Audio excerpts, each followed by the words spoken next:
السلام علیکم ورحمۃ اللہ وبرکاتہ۔ کلاس دہم، امید کرتا ہوں تمام بچے ٹھیک ہوں گے۔ بیٹا آج ستمبر 2020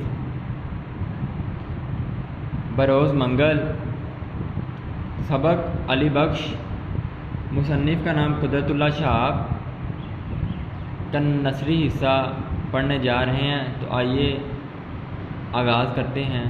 آج ہم نے بیٹا پڑھنا ہے میری توقع پوری ہوتی ہے۔ توقع، امید،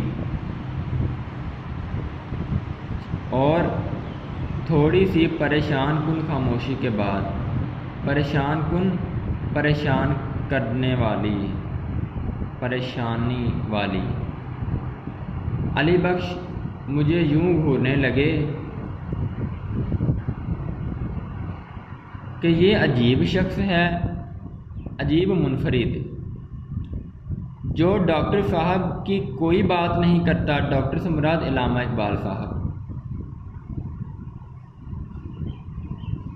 آخر اس سے رہا نہ گیا اور ایک سنیما کے سامنے بھیڑ بھاڑ دیکھ کر وہ بڑبڑانے لگا۔ بھیڑ بھاڑ، رش، بڑبڑانے لگا، منہ میں کچھ کہنے لگا۔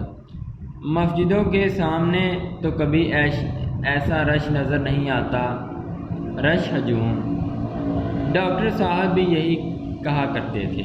جی اب دیکھیں، خود بخود علی بخش نے ڈاکٹر صاحب کا وفادار ملازم ہونے کا ثبوت پیش کرتے ہوئے اقبال صاحب کی پہلی بات بتا دی۔ کیا؟ مصنف لکھتے ہیں کہ علی بخش میرے ساتھ گاڑی میں سوار ہے۔ میں نے ارادہ کیا ہوا ہے کہ میں خود بخود اس سے، علی بخش سے، اقبال کے متعلق کچھ نہیں پوچھوں گا۔ ہاں، اگر سچ میں علامہ محمد اقبال علی بخش کی زندگی کا ایک حصہ رہ چکے ہیں تو یہ جوہر عشق اور مشق کی طرح خود بخود سامنے آ جائے گا۔ وہی بات ہوئی، پہلے کچھ دیر خاموشی رہی اور پھر علی بخش نے خاموشی کو توڑا، اور ساتھ میں علی بخش مصنف کو گھور بھی رہا ہے کہ یہ عجیب و غریب شخص ہیں، انہوں نے ابھی تک اقبال کے بارے میں کچھ نہیں پوچھا۔ آخر کار علی بخش سے نہ رہا گیا۔ سنیما کے سامنے علی بخش نے ایک بڑا ہجوم دیکھا۔ لوگوں سے لبریز سنیما کو دیکھ کر، سنیما کے باہر رش دیکھ کر علی بخش خود بول پڑا کہ مسجدوں کے سامنے کبھی ایسا اب مسجدوں کی جگہ لفظ مساجد آنا چاہیے تھا۔ بہرحال ایسا رش نظر نہیں آتا۔ ہاں، اقبال صاحب بھی یہی کہا کرتے تھے۔ یہ پہلی بات علی بخش نے خود بخود بتا دی مصنف کو۔ ٹھیک ہے، آگے۔ ایک جگہ میں پان خریدنے کے لیے رکتا ہوں۔ کون رکتا ہے؟ مصنف قدرت اللہ شہاب۔ بیٹا دیکھیں، عبد الرحیم صاحب نے قدرت اللہ شہاب صاحب کو یہ بات کہہ کر علی بخش کے ساتھ روانہ کر دیا کہ علی بخش کا اقبال کے وفادار خادم تھے۔ حکومت نے علی بخش کو ایک مربع زمین الاٹ کی تھی۔ کچھ شریر لوگوں نے ناجائز طور پر اس زمین پر قبضہ کیا ہوا ہے۔ آپ جھنگ کے ڈپٹی کمشنر ہیں اور جھنگ لائل پور کے ساتھ ہیں۔ آپ کیوں نہیں علی بخش کے ساتھ جاتے اور انہیں قبضہ دلواتے؟ بیچارہ چکر مار مار کر تھک چکا ہے۔ تو اب عبد الرحیم صاحب کے کہنے پر علی بخش اور مصنف چل دیے۔ اب جو بھی باتیں ہو رہی ہیں وہ علی بخش اور قدرت اللہ شہاب یعنی مصنف کے درمیان ہو رہی ہیں۔ عبد الرحیم صاحب اپنا کردار پورا کر چکے ہیں۔ جی مصنف لکھتے ہیں کہ اب میں پان لینے کے لیے، خریدنے کے لیے رکتا ہوں تو علی بخش بے ساختہ کہہ اٹھتا ہے، بے ساختہ برجستہ، ڈاکٹر صاحب کو پان پسند نہیں تھے۔ پھر شاید میری دل جوئی کے لیے وہ مسکرا کر کہتا ہے، دل جوئی کے لیے، دل رکھنے کے لیے۔ جی ہاں، حقہ خوب پیتے تھے، اپنا اپنا شوق ہے، پان کا ہو یا حقے کا۔ دیکھیں، اہل فہم اور باذوق شخص کے ساتھ علی بخش نے خدمت کے کچھ سال گزارے۔ اب ایک ہماری پنجابی کی سی کہاوت ہے، کہنی تو نہیں چاہیے کہ خربوزے کو نو ویکھ کے خربوزہ رنگ پھڑدا ہے۔ تو علی بخش اقبال کے ساتھ رہتے رہتے خود بھی باغ ذوق ہو چکے تھے، ان کو بات کرنے کا سلیقہ طریقہ تھا تو ملازم، لیکن بات کتنی پیاری کی ہے کہ پہلے تو کہہ دیا بے ساختہ بغیر سوچے سمجھے۔ اقبال صاحب کو پان پسند نہیں تھے، اب وہ صاحب پان خرید رہے ہیں۔ ہاں یہ نہ ہو کہ مصنف بھی پان لینا چھوڑ دیں یا دل میں برا منائے تو مسکرا کر کہتے ہیں مگر وہ حقہ ضرور پیتے تھے، کیونکہ حقہ، سگریٹ، پان یہ سب آپس میں بہن بھائی ہیں، ٹھیک ہے، ایک ہی تھالی کے چٹو بٹے ہیں۔ تو ہاں حقہ پیتے تھے مراد کے ساتھ ہی دوسری بات بتا دی اور یہ بھی کہہ دے کہ جناب اپنا اپنا شوق ہے، پان کا ہو یا حقے کا، یعنی کہ اب یہ میری وجہ سے کہیں حقہ پان لینا چھوڑ نہ دے۔ شیخو پورہ سے گزرتے ہوئے علی بخش کو یاد آتا ہے کہ ڈاکٹر صاحب ایک بار یہاں بھی آئے تھے۔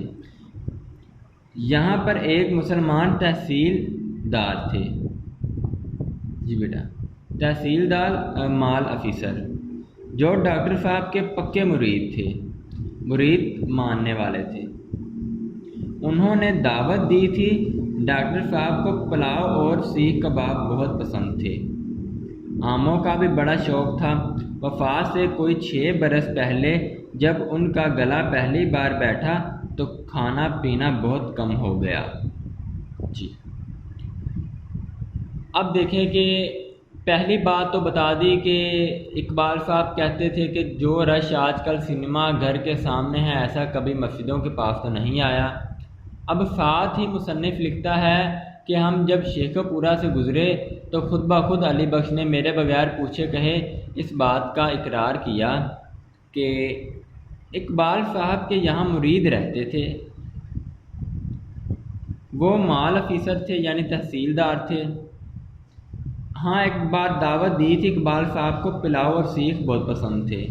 اقبال صاحب کو آموں کا بھی بڑا شوق تھا، مگر وفات سے کچھ 6 سال پہلے جب ان کا گلا بیٹھ گیا تو انہوں نے کھانا پینا کم کر دی۔ جی آگے آئیے۔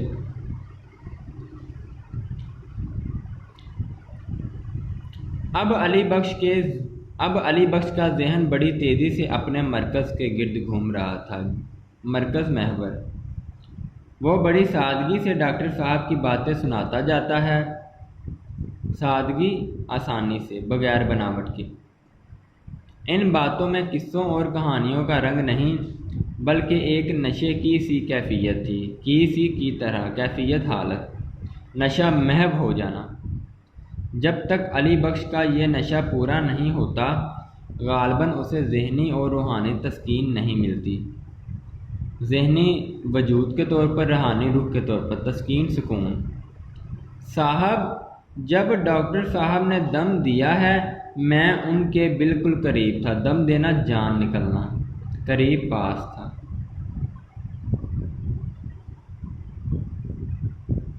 صبح سویرے میں نے انہیں فروٹ سالڈ پلایا اور کہا کہ اب آپ کی طبیعت بحال ہو جائے گی، بحال بہتر اچھی، لیکن عین 5:10 پر ان کی آنکھوں میں ایک تیز تیز نیلی نیلی سی چمک آئی اور زبان سے اللہ ہی اللہ نکلا۔ ماشاءاللہ، اللہ پاک اقبال صاحب کو جنت میں اعلیٰ مقام عطا فرمائیں، اقبال صاحب کی قبر کو نظر حد تک منور فرمائیں اور ڈاکٹر علامہ محمد اقبال صاحب کو ایک خوبصورت اور پرامن گہوارے میں اللہ پاک بخشے۔ میں نے جلدی سے ان کا سر اٹھا کر اپنے سینے پر رکھ لیا اور انہیں جھنجھوڑنے لگا، جھنجھوڑنا، ہلانا، لیکن وہ رخصت ہو گئے تھے، اللہ کے پاس جا چکے تھے، جان نکل چکی تھی۔ جی بیٹا آپ کا آج کا موضوع اختتام کو پہنچا۔ تمام بچوں سے گزارش ہے کہ آج ہم نے جتنا پڑھا اس کے الفاظ معنی یاد کیجیے گا۔ الفاظ معنی یاد کرنے کے بعد ایک دفعہ نثری حصہ کو یہ آپ کے سامنے بیٹا اسے یہ بالکل آپ کے سامنے پیش، ٹھیک ہے، اسے زبانی ایک دفعہ اپنی کاپیوں پر لکھیے گا، خوش خط انداز میں لکھیے گا۔ رمضان سکندر تمام بچوں سے اجازت کا طالب ہے۔ اللہ پاک آپ کو خوش رکھے، محفوظ فرمائے، آپ کے والدین کو صحت و کامرانی سے ہمکنار فرمائے۔ جیتے رہیں۔ السلام علیکم ورحمۃ اللہ وبرکاتہ۔